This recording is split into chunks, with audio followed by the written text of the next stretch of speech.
On June the 3rd, 1998, a high-speed Deutsche Bahn train travelling at nearly 200 kilometers per hour derailed and crashed into a road bridge near the village of Eschede in northern Germany, killing 101 and injuring 100. It was the worst rail disaster in the history of Germany and the most catastrophic high-speed train crash ever recorded. What went wrong with Intercity Express, or ICE 884, Wilhelm Conrad Röntgen, as it hurtled along its route between Munich and Hamburg? Incredibly, the disaster was set in motion by a single, tiny fatigue crack. The crack unraveled the outer rim of a bogie, pushing the carriage off the tracks and against the pylons of a road bridge, causing it to collapse. The remaining train cars crashed into the wreckage, folding up on each other accordion style. In 3.5 seconds, the high-speed train came to a catastrophic halt. Only a lucky few survived. I had the same grave kind of injuries as the dead. I was really lucky that I was not among the dead, as I had the same serious injuries as the dead. There were so many dead. And when you have to come to terms with that, there were children, adults, the elderly. It was disturbing beyond anything I had ever known before. The inquiry lasted 53 days and led to manslaughter charges for at least 2 Deutsche Bahn employees. The accident eventually changed train safety and improved emergency response procedures in Germany, but left a nation shocked.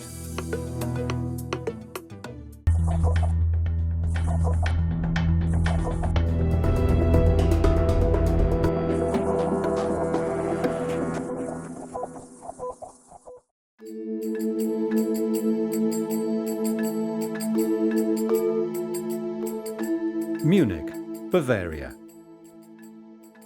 It is early on the morning of June the 3rd, 1998, and commuters and families are boarding trains in the Munich Hauptbahnhof, headed north for business and pleasure. The ICE 884 Wilhelm Conrad Röntgen is headed to Hamburg, with scheduled stops in the picturesque cities of Augsburg, Nuremberg, Würzburg, Fulda, Kassel, Göttingen and Hanover. When the doors finally close and the train pulls out of the station, 287 passengers are on board, settling into their travel routines.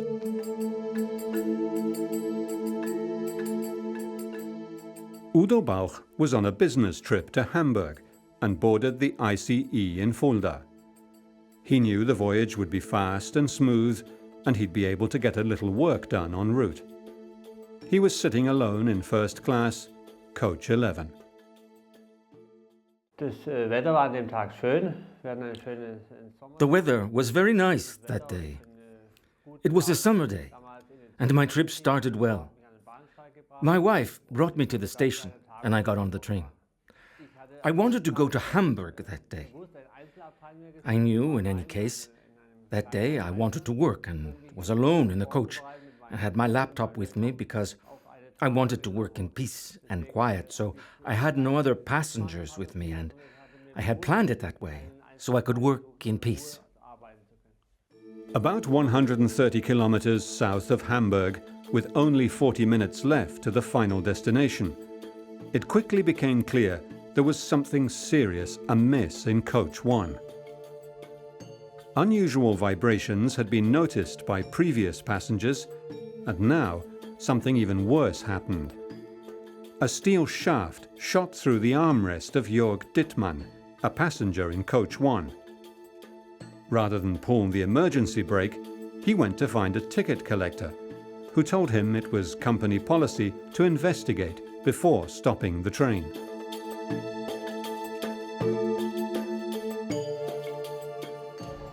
All of a sudden, the rear coaches began travelling on a different set of rails, hurtling horizontally towards the bridge, slamming into it.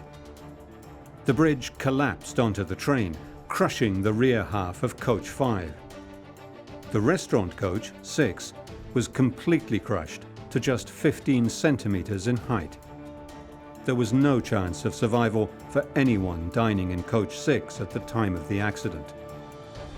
The remaining cars jackknifed into one another. I looked up at the clock, and I was working on my laptop, and then, all of a sudden, there was a blow, an impact like nothing I had ever heard. And from then on, it all went very fast. Then, within the coach, I was thrown about, over and under, and from left to right. All sorts of chairs and train parts were flying against me, until I was just suddenly lying there, and I knew something terrible had happened. I thought 2 trains had collided. I heard over the radio what was happening while on my way to Eschede. And then, as we neared Eschede, we were able to speak to the mayor, who was able to tell us that it's an ICE train, it's completely destroyed, and the bridge is also completely destroyed. And it all looks quite horrific. That was the first information I had. Also schon auf dem Weg dahin war durch den Funkverkehr, den man ja... We could hear the radio traffic as we were on our way to Eschede, but it was confused information, as the various frequencies and traffic were all over the place, and it was difficult to make out. Genau auszumachen, aber es war alles völlig busy. Und als wir dann nach Eschede kamen und auch auf diesen Brückenkopf... Then, as I came to Eschede and drove up to the top of where the bridge was, there lay the ICE train, totally destroyed. I had never seen anything like it. I was perplexed, as I was not at all trained for what lay before me. War ich in dem Sinne auch gar nicht vorbereitet. 2 Deutsche Bahn railway technicians who had been doing maintenance near the bridge would be killed instantly when car number 4 came hurtling toward them at 200 kilometers per hour. Der dritte Wagen. The back of the 3rd wagon went onto a different rail, and then it derailed, and the back of the wagon hit the bridge pylon, and it began to collapse. The 4th wagon was able to come under the bridge, and then the bridge collapsed onto wagon 5, destroying it completely. Then the other wagons just piled up against the bridge. Dann die anderen Wagen haben sich dann vor der Brücke zusammengeschoben. The front power car, which had detached from the rest of the train, coasted for another 3 kilometers until coming to a stop just past Eschede railway station. Residents in the tiny town just 130 kilometers south of Hamburg had no idea what was happening just south of their normally quiet and tidy German village. Andreas Effinghausen was one of the first police officers to arrive at the bridge from Celle. Und als wir dann dort ankamen, as I came into town, I stopped the car and got out to go on foot, and that's when I saw that the bridge was completely down. So I went down along the embankment by the bridge, and I saw the train, and a whole wagon had been split open. And as I looked around, I thought, what am I going to do here? I just had no idea what to do next. Und dann habe ich da erstmal gestanden und war völlig fassungslos. Ich wusste gar nicht, was ich machen sollte. Once I came to this sudden halt and was lying there. I was totally pinned, and my leg was pinned, and I couldn't move. I could only cry out and hope that someone found me. Es war allerdings nicht zu hören. Es war absolute Ruhe. You couldn't hear anything. There was complete silence, not a sound. So I went down around the train and I simply called out, "Hello?" And Udo Bauch answered me. Hat Udo Bauch mir geantwortet. Hello, hello, is anyone there? He yelled. And I heard it, and I tried to pull myself up and say, yes, my name is Ugo Bauch, please help me. The local fire chief, Gerd Backerberg, immediately began to organize the emergency response. Ja, das The disaster site was about 500, 600 meters total, since the first 5 wagons had come under the bridge, and the others were all piled on top of each other along the track. One wagon was lying beneath the destroyed bridge, and all the others were folded up like an accordion in front of the bridge. An hour and a half later, the district government had declared a civil state of emergency. Immediately after the train derailment on June 3rd, 1998, more than 100 rescue workers from around the region were dispatched to the scene, and within hours, more than 1,800 personnel had arrived. Edvard Huls was the emergency room physician on duty in the nearby city of Celle and immediately rushed to the disaster site to help. The first thing I thought as I was standing there was, what am I even going to do here? It is a question one asks oneself. You suddenly understand what it means when you have an education as a nursing assistant, and then suddenly your skills are going to be needed in a way that you could never have ever predicted or imagined.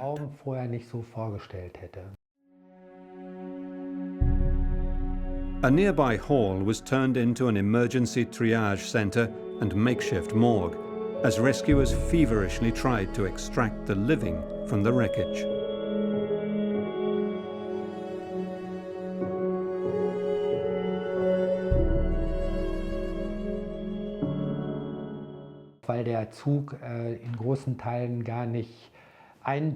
The train was impenetrable due to the windows and the doors. This was a basic problem we had from the very beginning. And as a result, we could only treat the patients who we could get to in the very last wagons, put onto stretchers, and then begin doing triage that was needed. We eventually gave up trying to make holes big enough in the doors and windows to get the patients out to be treated. At that point, the fire department helped us, and since the last 6 wagons were all lying next to each other, we were able to access the coaches through the aisles, cutting out the seats as we went through and slowly working from the back toward the front. But it was very difficult.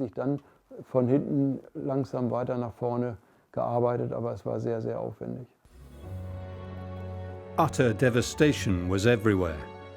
For 20 minutes, rescuers stepped gingerly around live railway electrical cables carrying 15,000 volts. The train cars were horribly mangled, and rescuers struggled to reach the dozens of wounded and dying inside due to the impenetrable windows and doors.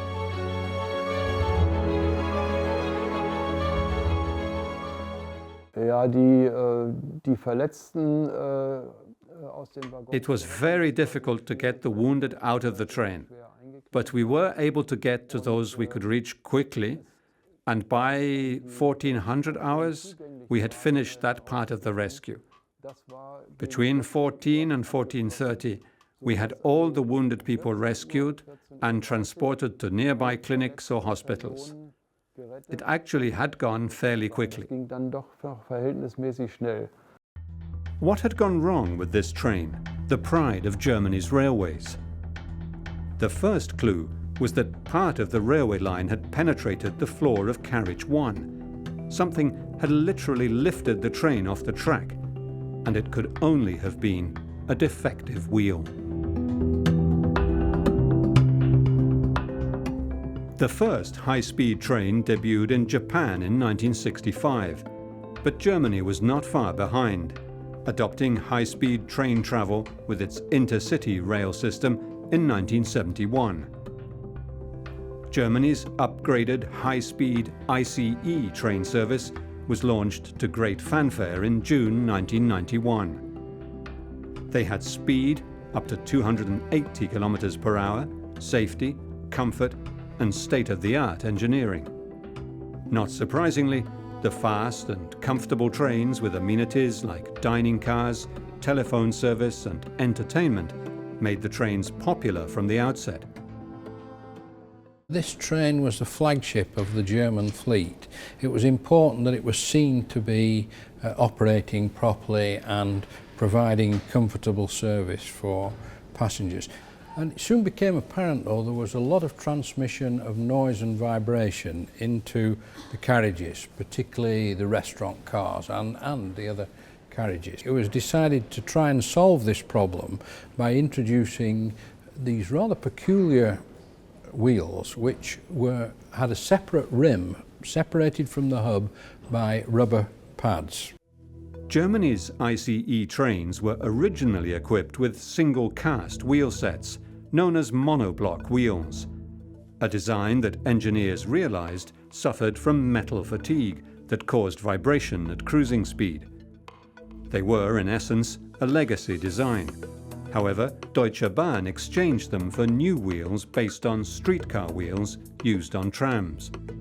These wheels had been used very successfully in a lot of low-speed applications in tram systems. I think Hanover was one of the cities. There were others too that used them. And so they had some sort of pedigree, but they'd never been used for high-speed operations. They were successful in cutting down noise transmission, and so they proved to be in the ICE trains for a considerable time. So things looked as if the problem had been solved. The new and improved ICE wheel tyre design consisted of a wheel body surrounded by a 20mm thick rubber damper and then a relatively thin metal rim. This successfully reduced the vibration at cruising speeds, but few tests were done on how the new rim design would hold up to the wear and tear of high-speed operation.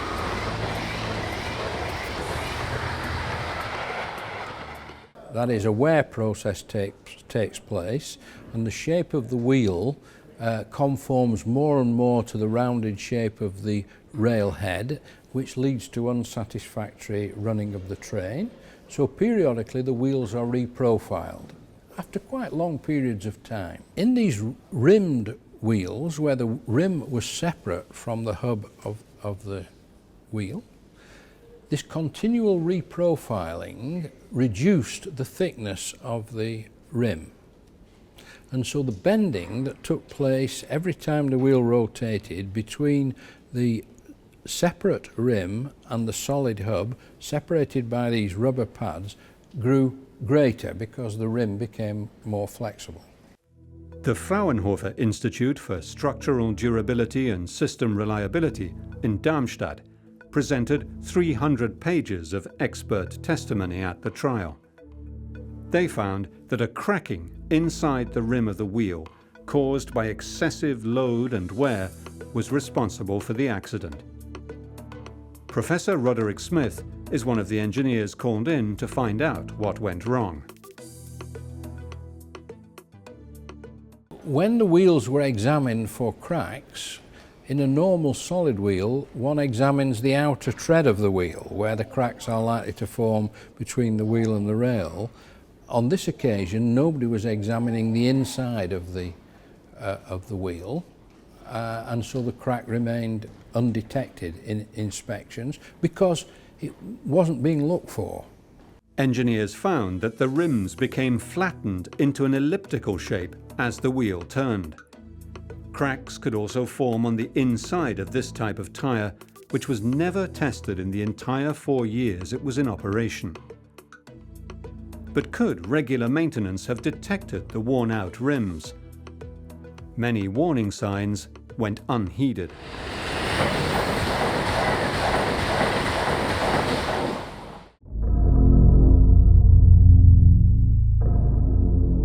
The world had never seen a high-speed rail crash of such epic, tragic proportions.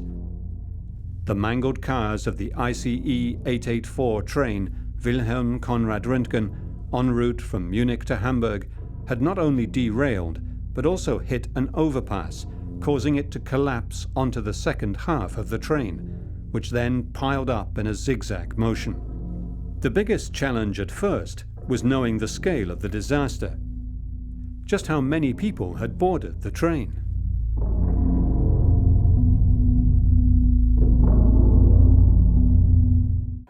Dieser ICE hatte ja eine Sitzplatzkapazität von 709. The ICE had a seating capacity of 795 seats.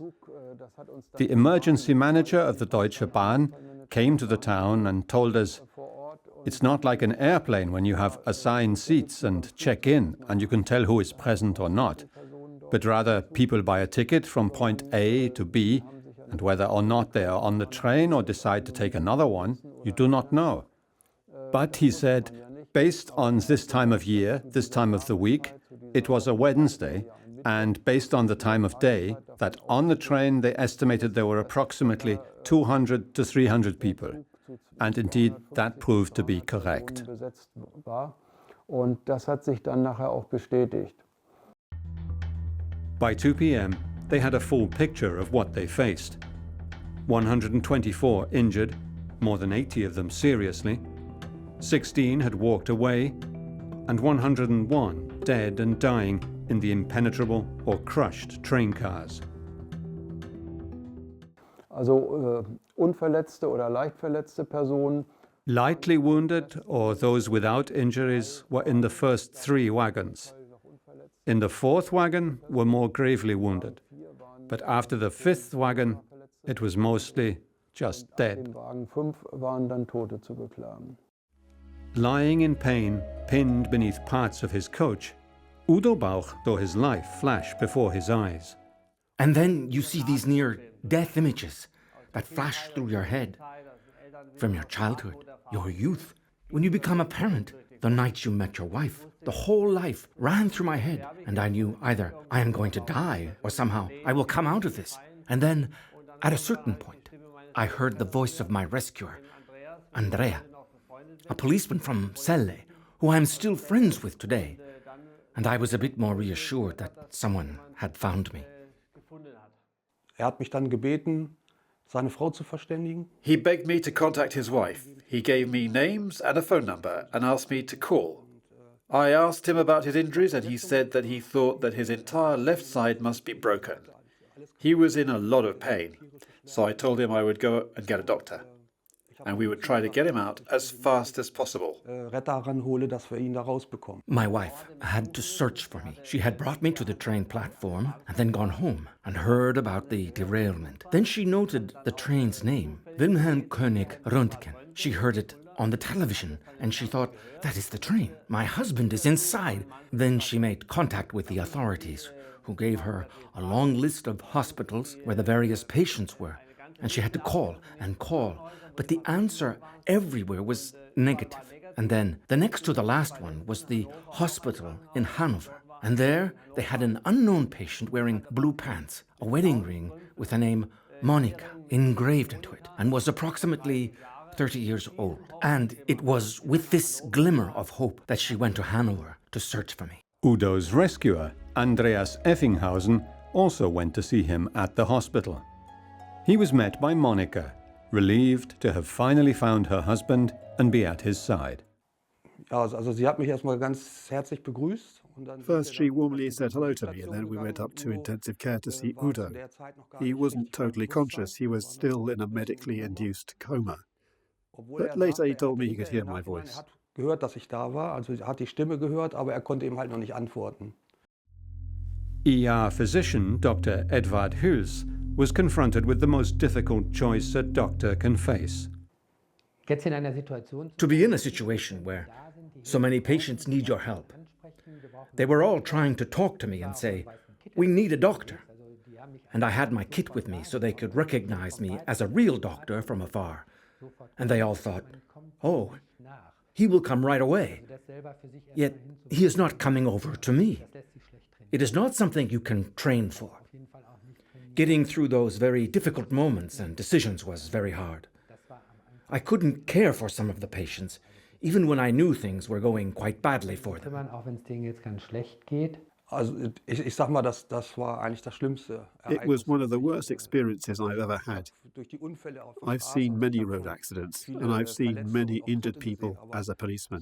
But so many people, such a massive accident scene. This was almost impossible for me. It took a long time for me to get my head around all that had happened.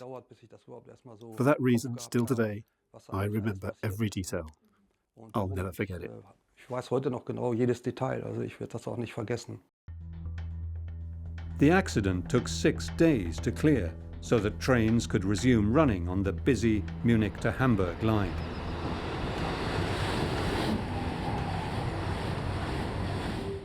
Wir haben tatsächlich bei einer Lagefeststellung nachmittags 15 Uhr At a certain rescue site, we, at a certain point at 1500 hours, reported that we had 1,250 vehicles working directly on site. Dort waren rund 350. There had been a total of 1,800 vehicles, including 350 trucks that were attached to various entities, as well as 39 aircraft, which was the biggest air response in the history of the German Republic since the war. Insgesamt in diesem Einsatz 39 Luftfahrzeuge eingebunden gewesen.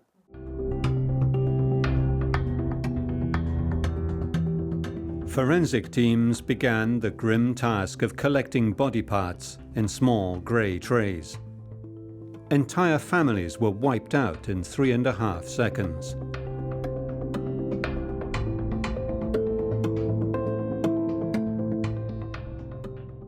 The train had started in southern Germany, and there were many, many families, especially children with their mothers on their way to the North Sea, and in the end we had more than 30 dead children.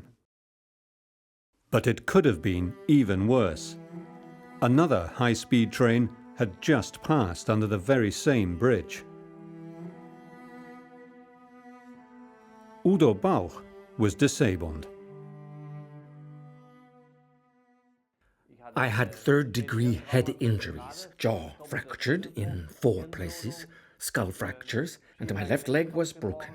I had multiple fractures. Everything was broken. I had the same grave injuries as the dead. And I was really lucky not to be among the dead, because I had many of the same injuries as the dead. The extent of grief in the tiny village was overwhelming. A special trauma team moved into the back of the small hall that had been turned into triage center and morgue. The psychological support team would remain in place for over a year at a center erected in the nearby city of Celle, and eventually become a model for trauma counseling and disaster response in Germany.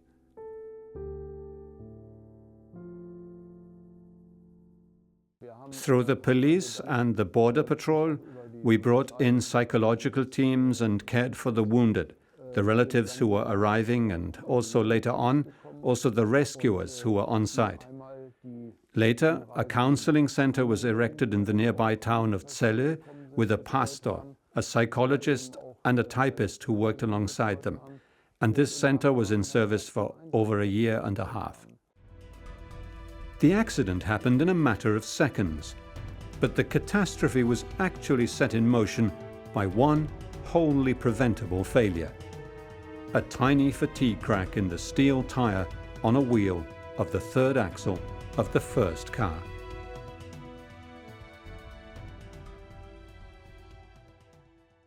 Suddenly the rim fractured and sort of spread itself out like a spear and came up through the seat of one of the passengers was sitting there, and it came up through his seat and caused considerable concern, of course. The passenger rushed to the guard, who was several carriages away from him, to tell him what had happened and to stop the train. Apparently the guard was rather slow in reacting, but started walking with the passenger back to the site of the damage. But before they could get there, the trailing end of the rim caught on a set of points below the train and derailed one of the bogies of the carriage that the train was on. So what went wrong? 3 separate automated checks indicated a defect in the ICE train's wheels. The train's onboard computer also showed that conductors and other train staff had filed 8 separate complaints about noises and other vibrations being generated by the defective wheel, yet the company did not replace it. The train conductor also failed to stop the train in time.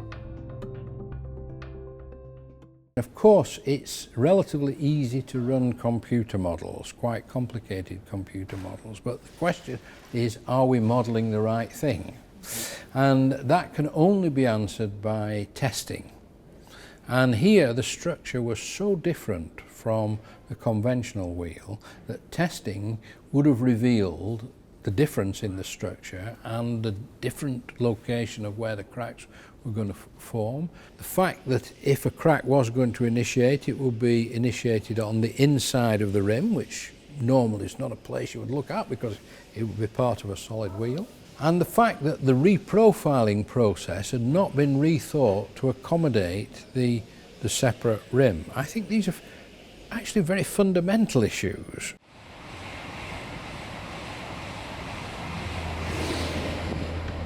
But while the disintegrated wheel might have been the root cause of the accident, the damage became catastrophic due to the proximity of the bridge and the position of the wheel on a car at the front end of the train, which led to such a large number of cars derailing.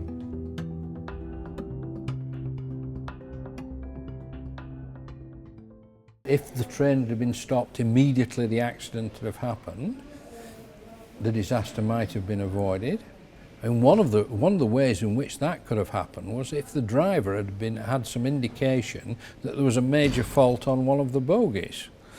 He actually had an indication of the level of the toilet water in each of the carriages, but not on the condition of the bogies.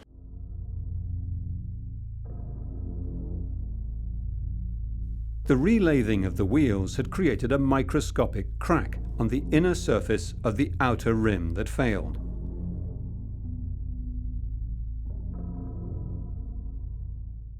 They examined carefully all the wheels on the similar trains. They found, interestingly, that only the wheels that had been reprofiled, I think 6 times, had cracks inside. And of the population that had been reprofiled 6 times, I think 80% of them had little cracks there that could have grown quickly. Of the wheels that hadn't been reprofiled 6 times, but less times, they didn't find any cracks. So clearly, the limit of the reprofiling had been exceeded, and it caused them to rethink the whole business, and they went back to running on solid wheels. The snapped rim shot into the seat in carriage 1, but also hooked a set of points on the railway line that pushed the following carriage onto a parallel set of rails. The carriages crashed into the bridge, which fell onto them, and the end of the train piled up against the crashed carriage at 200 kilometers per hour. If the dragging rail rim hadn't switched the points, the crash simply would not have happened.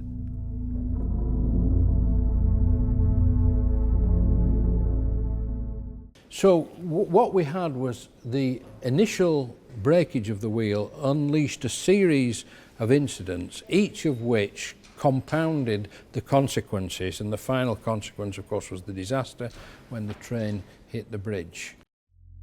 Embittered survivors and relatives of those killed accused Deutsche Bahn of ignoring wheel fatigue during previous wheel checks.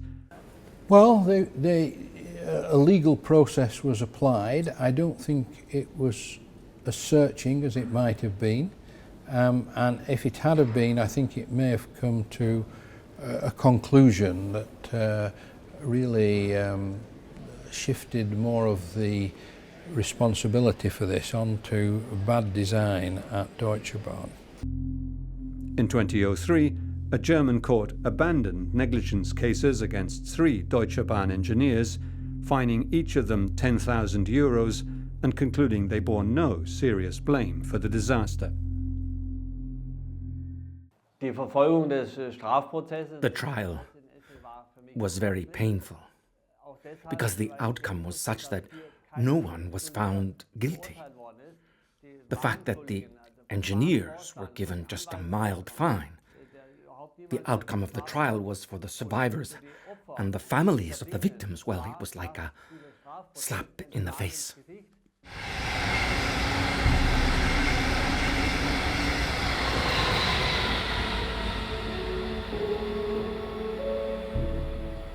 More than 20 years after Germany's worst rail accident, many things have changed.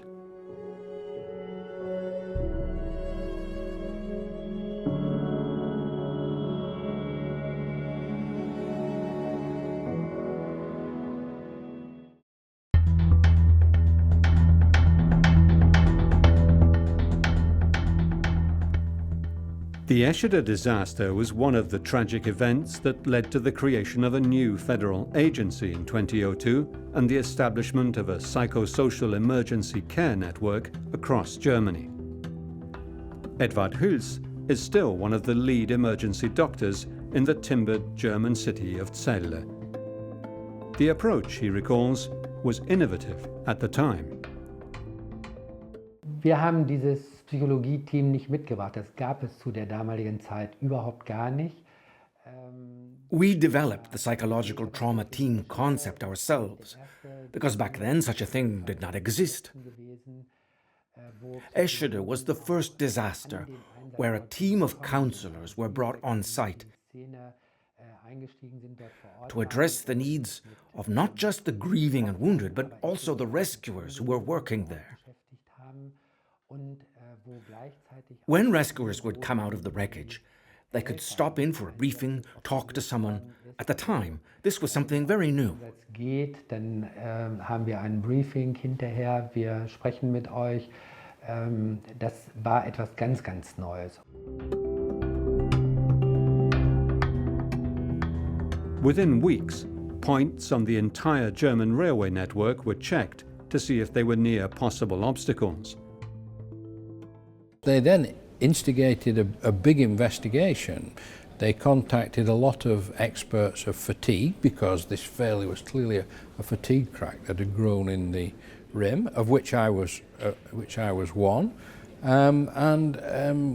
We spent two and a half years arguing with each other, discussing with DB engineers, trying to find out the history of the decision to introduce these wheels, what the testing had been, what the thoughts had been about the inspection of them, and so on. Wheels on other trains were replaced with the safer monoblock type. My argument would be is the protocols weren't applicable to this particular incident, stripped away from the overall view. The detail of the design of the wheel was so different, they shouldn't have applied existing design standards to it. And they shouldn't have hidden behind the fact that it complied with those existing design standards, because it was a completely different structure and it changed the system behaviour.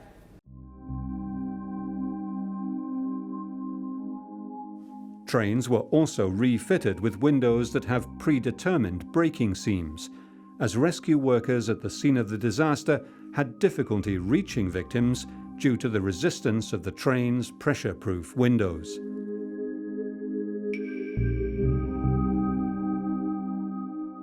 After 27 days in a medically induced coma and 6 major operations, Udo Bauch lives with a 100% handicap. Ich habe nach wie vor, auch jetzt noch nach 20 Jahren, sehr starke Schmerzen immer wieder. I still have very strong pain, even today, after 20 years. When I walk, it all hurts. I have a 100% handicap. There is also anxiety. My life is very, very different, and every day I have to fight through this pain and these obstacles and handicaps. Udo Bauch decided to build his own memorial and began planning a chapel in his hometown of Eichenzell. Many people come here. In the first year after the accident, we had 5,000 visitors. We get prayer groups, victim support groups. And it is nice to see that our town is sought out by those who want the victims of the Eschede disaster to be remembered.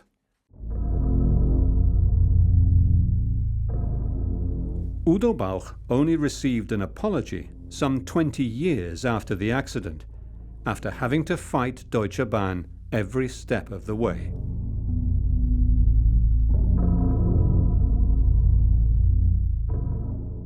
Deutsche Bahn was very insensitive in the time right after the disaster. They sent us letters with ICE train stamps. You had to fight for every single euro of compensation. At the time, everyone said, "We will absolutely compensate you big time." But as a victim, we did not notice that. We had to fight for every little thing, every little bill that needed to be paid was a battle. It was a very heavy burden. Nearly 3 years after the disaster, an official memorial was established, paid for in part by Deutsche Bahn.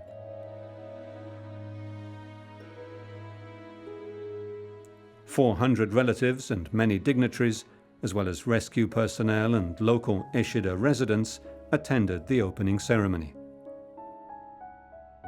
Still today, many continue to gather here on the solemn anniversary of the accident every June.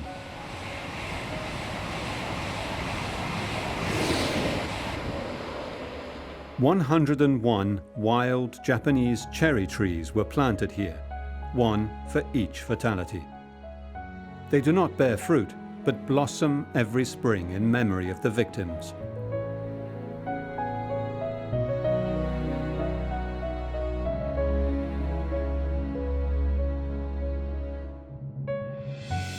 A place of solace and reflection for families, rescuers, and the villagers of Eschede whose lives go on, despite being forever marked by the tragedy. In one's life, one can never forget the images that one at the time had to live through on the 3rd of June 1998. And every year, when the anniversary of the disaster comes around, those pictures inevitably come back, and our thoughts go back to all those who lost their lives in the derailment." The memories retreated a little bit into the background, but they're still there, because every now and then I drive over and stop for a moment, looking, standing there for a brief time, and then I see everything before my eyes, just as it was.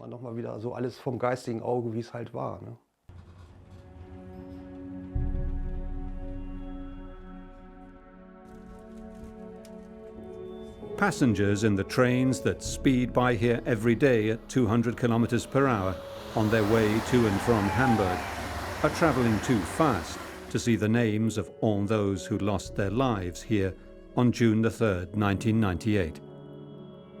But if they happen to look out the window toward the thick forests and fields of heather as they pass by Eschede, their gaze is met by a cherry orchard planted to remember the 101 dead, and by a steep flight of stone steps leading up to a gate, framing the blue heavens beyond.